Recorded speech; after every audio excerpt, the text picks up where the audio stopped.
ਚਾਨਣੀ ਨੇ ਪੁੰਨਿਆ ਤੇ ਜਲਸਾ ਲਗਾਇਆ, ਸਦਾ ਝੀਲ ਨੂੰ ਵੀ ਆਇਆ, ਚੰਦ ਮੁਖ ਮਹਿਮਾਨ ਸੀ। ਰਿਸ਼ਮਾ ਨੇ ਦੂਧੀਆ ਜਈ ਪਾਈ ਸੀ, ਪੋਸ਼ਾਕ ਮਾਰੀ ਤਾਰਿਆਂ ਨੂੰ ਹਾਕ, ਉਹ ਤਾਂ ਹੋ ਰਹੀ ਜਹਾਨ ਸੀ। तो अक्षय भाजी की तो कॉल मुझे ही आ गई, नहीं यार ये एक गाना बड़ा चंगा है, जिद्दां पंजाबी बोलण ਦੀ ਕੋਸ਼ਿਸ਼ ਕਰਦੇ ਆ।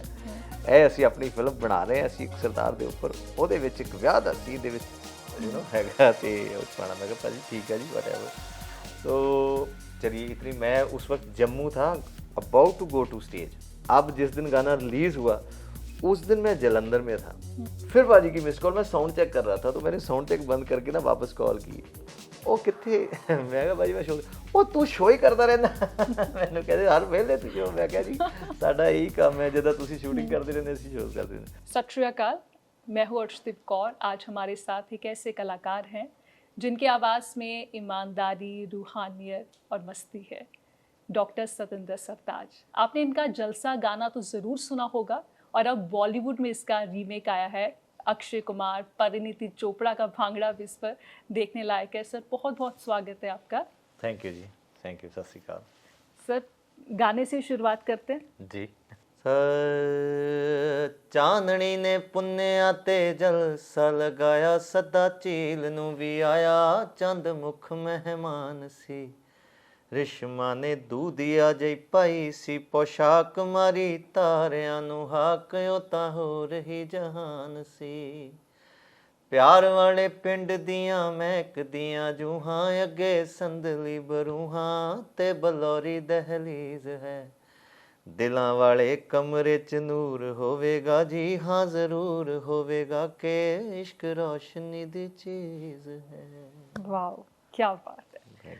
और बॉलीवुड में इसका रीमेक, मतलब कैसे ये इत्तेफाक कैसे हुआ? ये एक्चुअली हमारा गाना काफ़ी पहले रिलीज़ हुआ, ऑलमोस्ट अ डेकेड अगो, 2014 में प्रोबेबली, ये 15 में रिलीज़ हुआ था। तो तब वो मेरा पहला वेंचर था पार्टनर्स इन राइम के साथ। वो कवेंट्री रहते हैं, ब्रिटिश म्यूज़िक प्रोड्यूसर्स हैं। तो जब उन्होंने ये गाना, हालांकि जिक्र तेरा भी उन्होंने बनाया है और बहुत सारे ऐसे गाने हैं, तो जब ये गाना था तो मेरे ख्याल से उनकी जो टेकिंग थी इस कंपोजिशन पे, वो पहले ही उनको पता था कि हमने क्या करना है। तो जैसे इंटरनेशनल स्टैंडर्ड के इस तरह की पैटर्न के सॉन्ग्स होते हैं, जैसे कैल्विन हैरिस एंड ऑल, तो उनको था कि ऐसा कुछ हिप हॉप क्रिएट करते हैं, जहाँ रिदमिक वेस्टर्न कर। तो जब वो पहली बार मेरे पास बन के आया तो मुझे अब भी याद है, मैं अपनी गाड़ी में अमृतसर जा रहा था किसी कॉन्सर्ट पे, तो मैंने गाड़ी में सुना, मैं ऐसे नहीं होता बंदा, अरे यार ये क्या हो गया, कि अच्छा यार कि ये क्या बना दिया आपने, मेरा तो ऐसा जॉनर ही नहीं है, मैं तो स्टेज पे बैठ के मुनीम के साथ गाता हूँ। तो वो मुझे कन्विंस किया, नहीं भाई बहुत अच्छा है ये, आपको पता नहीं है, ये बड़ा सही लगेगा दिस एंड दैट। तो काफ़ी जद्दोजहद चली 1 महीना, कि फिर मैंने कहा यार कुछ तो एथनिसिटी डालो इसमें, तो उन्होंने फिर सितार उसमें ऐड कर लिया या कुछ। तो चलिए वो गाना रिलीज़ हो गया, और वो उनकी बात सही निकली, मैं गलत निकला, कि वो सबसे ज़्यादा ये सुना गया गाना। बिल्कुल, क्योंकि कंटेम्प्रेरी एरा में जो हमारी जनरेशन्स हैं उनको पैटर्न तो चाहिए ही है रिदम का। तो वो धीरे धीरे वो बॉलीवुड की पार्टीज़ में अब बजने लगा। अब जैसे सोशल मीडिया का ज़माना है, किसी ने उस पर रील डाल दी या ये कर दिया, तो वो और ज़्यादा। दुबई में जो हमारी पार्टीज़ होती हैं, तो हर जगह पे, दिल्ली में तो जितने भी क्लब्स हैं, हर बार कोई ना कोई मुझे वीडियो भेजता था कि ये गाना चल रहा है। तो धीरे धीरे वो बॉलीवुड में थोड़ा सा अच्छा उसका क्या कहते हैं सेटल हो गया गाना वो। तो उसके लिए काफ़ी लोगों ने शायद पहले भी अप्रोच किया होगा प्रोड्यूसर्स तक, जहाँ वो। तो अक्षय भाजी की तो कॉल मुझे ही आ गई एक्चुअली, हाँ है ना। तो जैसे वो बोलते हैं तो यार क्या कहा उन्होंने? नहीं यार ये एक गाना बड़ा चंगा है, जिद्दां पंजाबी बोलਣ ਦੀ ਕੋਸ਼ਿਸ਼ ਕਰਦੇ ਆ। ਇਹ ਅਸੀਂ ਆਪਣੀ ਫਿਲਮ ਬਣਾ ਰਹੇ ਹਾਂ, ਅਸੀਂ ਇੱਕ ਸਰਦਾਰ ਦੇ ਉੱਪਰ, ਉਹਦੇ ਵਿੱਚ ਇੱਕ ਵਿਆਹ ਦਾ ਸੀਨ ਦੇ ਵਿੱਚ हैगा तो ਉਹ ਚ ਪਾਣਾ। मैं भाजी ठीक है जी वटएवर। सो चलिए इतनी, मैं उस वक्त जम्मू था, about to go to stage, मतलब कॉन्सर्ट के लिए। तो पहले जब हुआ तो बात हो गई, तो मैं उसका एक पैट आगे बताता हूँ कि अब जिस दिन गाना रिलीज हुआ उस दिन मैं जलंधर में था, जलंधर लवली में हमारा शो था। फिर भाजी की मिस कॉल, मैं साउंड चेक कर रहा था, तो मैंने साउंड चेक बंद करके ना वापस कॉल की। ਉਹ ਕਿੱਥੇ ਮੈਂ ਕਿਹਾ ਭਾਜੀ ਮੈਂ ਸ਼ੋਅ ਉਹ ਤੂੰ ਸ਼ੋਅ ਹੀ ਕਰਦਾ ਰਹਿੰਦਾ ਮੈਨੂੰ ਕਹਿੰਦੇ ਹਰ ਵੇਲੇ ਤੂੰ ਸ਼ੋਅ ਮੈਂ ਕਿਹਾ ਜੀ ਸਾਡਾ ਇਹੀ ਕੰਮ ਹੈ ਜਦੋਂ ਤੁਸੀਂ ਸ਼ੂਟਿੰਗ ਕਰਦੇ ਰਹਿੰਦੇ ਅਸੀਂ ਸ਼ੋਅ ਕਰਦੇ ਰਹਿੰਦੇ ਸੋ ਅੱਜ ਰਿਲੀਜ਼ ਹੋ ਰਿਹਾ ਗਾਣਾ ਵਧਾਈਆਂ ਬਹੁਤ ਸੋਹਣਾ ਦਿਸ ਐਂਡ ਦੈਟ ਮੈਂ ਨੱਚਿਆ ਉਹਦੇ ਤੇ ऑब्वियसली ਉਹਨਾਂ ਦੀ ਜਿਹੜੀ एनर्जी ਆ ਉਹ ਇੱਕ मैग्नीफाई कर तो ये जो रीमेक हुआ तो आपने पहले सुना गाना किस तरह का बना है रीमेक के बाद? हाँ मतलब कि पार्टनर्स इन राइम ने ही किया है तो वो मेरे साथ इन टच ही थे तो मेरे से सजेशन भी लेते थे। टीनू देसाई जो डायरेक्टर हैं उनका एक अपनी टेकिंग थी क्योंकि पीरियड फिल्म है तो उसमें वो जो जलसा का ओरिजिनल वर्जन था वो थोड़ा कंटेम्प्रेरी। तो आपको ये डर नहीं लगा कि जैसे हम देखते हैं कि रीमेक में गाने बिगाड़ दिए जाते हैं अक्सर हम यही सुनते हैं और देखते भी एक्सपीरियंस ये किया है तो आपको डर नहीं था कि भाई इतना पॉपुलर गाना है ये कहीं खराब ना हो जाए? नहीं डर तो चलिए किस बात का है ना तो मुझे मेरी ज़िंदगी में मतलब मैं बहुत ही कंटेंट सॉर्ट ऑफ इंसान हूँ कि मेरी जो मर्ज़ी है लिखता हूँ जो मर्ज़ी है रिकॉर्ड करता हूँ जो मर्ज़ी है रिलीज़ करता हूँ। अब ये गाना 10 साल लोगों ने सुन लिया जैसा बनना था अब डायरेक्टर का बेबी है फिल्म उसके लिए वो 1-2 साल लगे होते हैं मुझे उसकी सुननी चाहिए एटलीस्ट ऐसा नहीं करने भाई मैं नहीं ऐसा करूँगा ऐसा बिल्कुल नहीं होना चाहिए। You were open for the remake? Obviously क्योंकि मुझे ये पता है कि फिल्म मेकिंग कितना टफ बिजनेस है तो उसके लिए आपको रिजिड नहीं होना चाहिए रीजनेबल ज़रूर हो जाइए।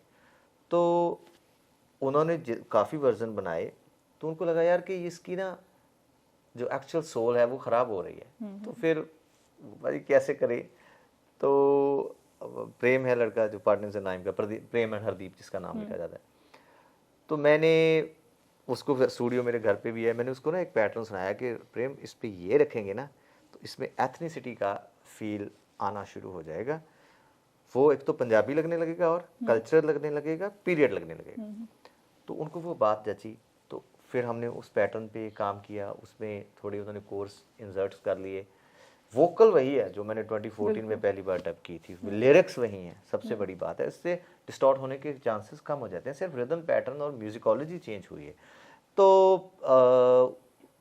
और जब वो गया मैं तो कहते बना तो लिया आप ही भेजो पाजी को तो मैंने अक्षय पाजी को भेज दिया तो ओ मजा आ गया यार जिम्मी एक जो पहला रिएक्शन होता है ना first reaction is the larger and the last one तो उनको अच्छा लगा टीनू सर को अच्छा लगा और बहुत सारे लोग टीम में इन्वॉल्व थे सबको बड़ा अच्छा लगा तो अब शूट करते हैं तो मैं अभी यूके टूर पे था तो तब वो शूट भी हुआ सारा कुछ हो गया फिर उन्होंने मुझे उसका कट भी भेजा जब शूट हुआ तो मैंने कहा यार बहुत अच्छा आपने वो किया है।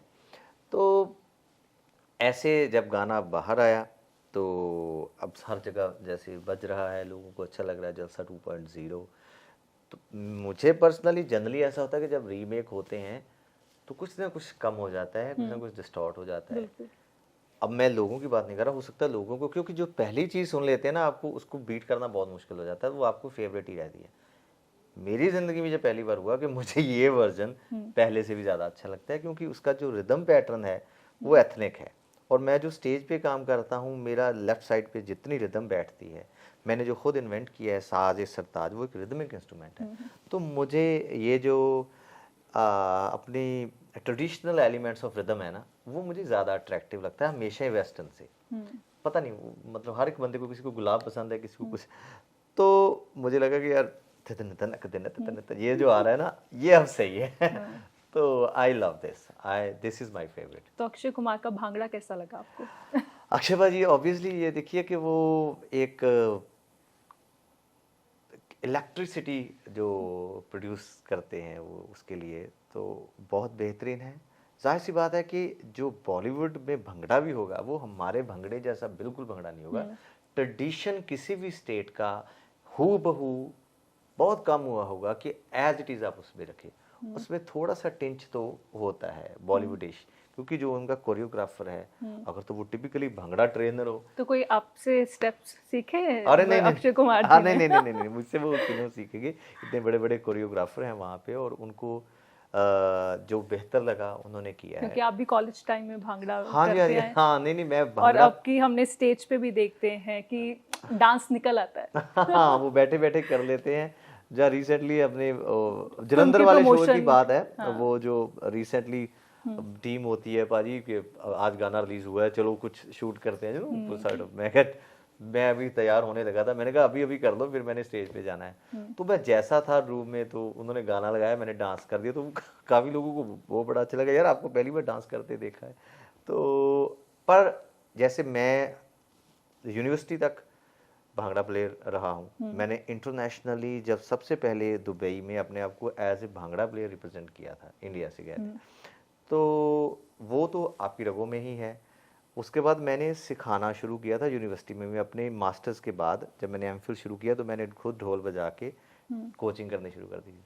तो उसकी पैटर्न्स या उसकी रिदम की कटिंग कैसे, लेकिन वो मेरी जो सेंस है वो बहुत ही ट्रेडिशनल है, जो ओरिजिनल भंगड़ा होता है। जब उसको आपने एंटायर नेशन के लिए जब ग्लोबल बनाना होता है, तो उसमें कुछ ना कुछ टिंच आते हैं जो उन्होंने ऐड किए हैं, तो वो बहुत अच्छा है। तो बॉलीवुड में आपका गाना आया, रीमेक है, तो हम देखेंगे कि बॉलीवुड में आप एक्टिंग करते हुए नजर आएंगे? मैं एक्चुअली बोलूँ तो फिल्मिंग मेरी इतनी फेवरेट नहीं है, मतलब मेरी प्रायोरिटी नहीं है फिल्म्स। मुझे स्टेज सबसे ज़्यादा अजीज़ है, वहाँ पे मैं सबसे ज़्यादा खुश होता हूँ। मतलब वो ज़िंदगी का सबसे खूबसूरत पल होते हैं जब आपकी साउंड इक्विपमेंट परफॉर्मली बैलेंस्ड है, म्यूजिशियंस हैं, ऑडियंस है, और आप परफॉर्म कर रहे हैं जो दिल कर रहा है, और ऑडियंस साथ में गा रही है। बड़े बड़े अरीनाज ग्लोबली, मतलब अभी रॉयल अल्बर्ट हॉल की ये पिक्चर है, अभी दोबारा हम लोग royal Albert hall London, the most prestigious concert venue, अभी हम दोबारा भी करके आए हैं यहाँ पे। सिडनी ओपरा हाउस, मतलब one of the finest concert venue on planet earth. उसके बाद अभी टोरंटो में ओंटारियो वन सेंटर, जो उनकी हिस्ट्री में पहली बार सोल्ड आउट हुआ है, मतलब नियर अबाउट 15,000 पीपल। वो कंफर्ट आपका दिखता है स्टेज पे कि हाँ। आप कितने कंफर्टेबल हो, इतने रूह के साथ। हम कहते हैं आपके गानों में, आपकी आवाज़ में वो रूहानियत है, वो स्टेज पे भी, इसीलिए लोग आपसे कनेक्ट कर पाते हैं शायद, हाँ, मतलब मैं, ऐसा नहीं है कि यार गाने आए हैं तो चलो जल्दी खत्म करो तो चले, ऐसा नहीं। मुझे तो दिल से, मतलब खींच के उतारते हैं अपने मैनेजर के, भाजी 3.5 घंटे हो गए, चलो चलिए दिस दैट। तो या लेकिन फिल्म्स अगर वो ऐसा हो कि बहुत बेहतरीन सब्जेक्ट है, जाहिर सी बात है। जैसे मैंने आज तक 3 ही फिल्में की हैं, चौथी अभी उसकी शूट शुरू होगी 4-5 दिन में। शायर उसका नाम है, पंजाबी फिल्म है। तो इससे पहले सबसे पहले द ब्लैक प्रिंस थी, बिल्कुल। तो वो हिस्टोरिकल एक क्या कहते हैं, हमारी इम्पोर्टेंस थी उसकी। तो उसके लिए मैंने 4-5 साल दिए हैं, मतलब एक्टिंग सीखी, फिर ब्रिटिश एंड विक्टोरियन एक्सेंट की इंग्लिश को पोर्ट्रे करना, सिंक साउंड होती है वहाँ, तो डबिंग भी नहीं होती, वो था। इक्को मिक्के हमने की थी, उसकी वजह थी कि एक इंग्लिश फिल्म कर ली, आप गुरमुखी दा बेटा अपने आप को कहते हो, तो एक पंजाबी फिल्म करनी ज़रूरी थी। काली जोटा जब आई तो वो ऑब्वियसली नीरू जी की बेसिकली कॉल थी, तो वो, और स्क्रिप्ट भी जाहिर सी बात है बहुत खूबसूरत थी, तो जितना उसमें मेरा किरदार था, तो उनको लगा कि ये बेहतर कर सकते हैं, तो आई सेड कि ठीक है ज़रूर, आई विल मैनेज। तो वो मैनेज हुआ, बहुत अच्छा रहा, उसमें रुतमा गाना लोगों को इतना अच्छा लगा। अब जो फिल्म है ये भी उन्हीं की टीम से आई थी, कि नीरू बाजवा जी की टीम से। हाँ जी, हाँ जी, कि ये स्क्रिप्ट है और ऐसी ऐसी चीज़ें हैं, तो शायर फिल्म बनानी है हमने। तो मैंने कहा जी चलिए, बहुत अच्छी बात है। तो उसके लिए मेरा प्रॉब्लम ये है कि या तो मैं बिल्कुल कुछ करता नहीं, या उसमें 200% ही हो जाता हूँ। तो चलिए, मेहनत कर रहे हैं। वैसे बॉलीवुड से कॉल आया आपको कभी एक्टिंग के लिए? एक्टिंग के लिए नहीं आया, गानों के लिए एक डेकेड हो गया है, तो मैं उनको थोड़ा बहुत कि अच्छा यार ये मुझे लगता है कि आप किसी और से करवाओगे ज़्यादा अच्छा रहेगा। बहुत से ऐसे गाने थे जो ए ग्रेड फिल्म्स के थे, लेकिन उनका जो टोन और जॉनर था वो मेरे वाला नहीं था। तो मुझे लगा कि आप मुझे क्यों इस्तेमाल कर रहे हो, इससे मेरी ऑडियंस वहाँ आएगी नहीं, और हो सकता है मेरी टोन इस गाने को इतनी सूट ना करे कि आप जिस ऑडियंस तक पहुँचना चाहते हैं वहाँ भी ना पहुँचे।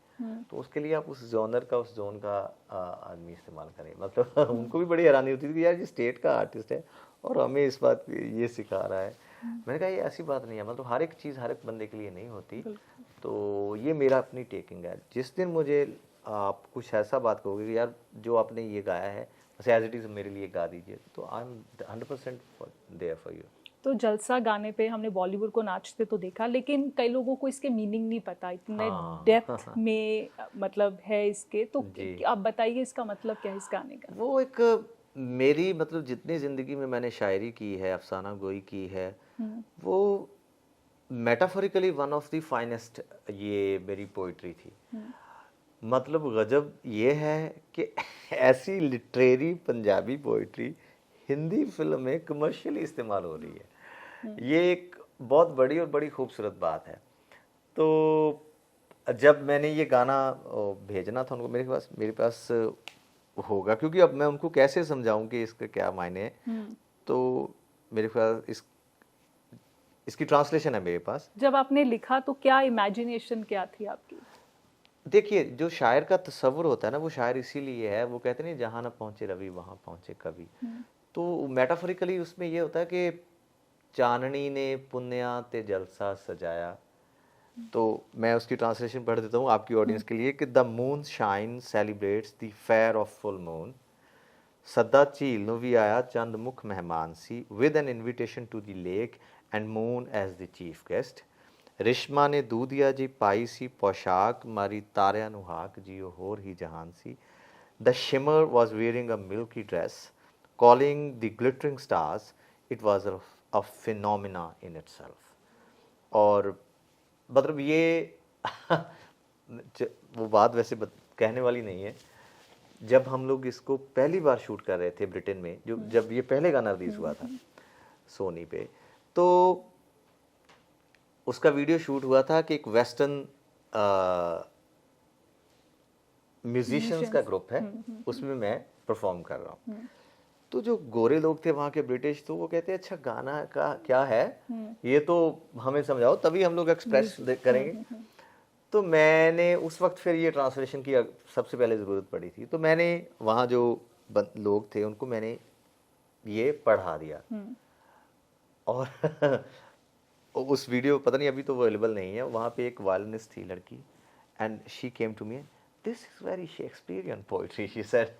मतलब that was such a profound compliment. मतलब इससे बेहतर कोई ब्रिटिश बंदा आपको क्या दे सकता है, वो कहे कि आपकी शायरी बहुत शेक्सपियरियन लग रही है, because it was converted and translated into the English language.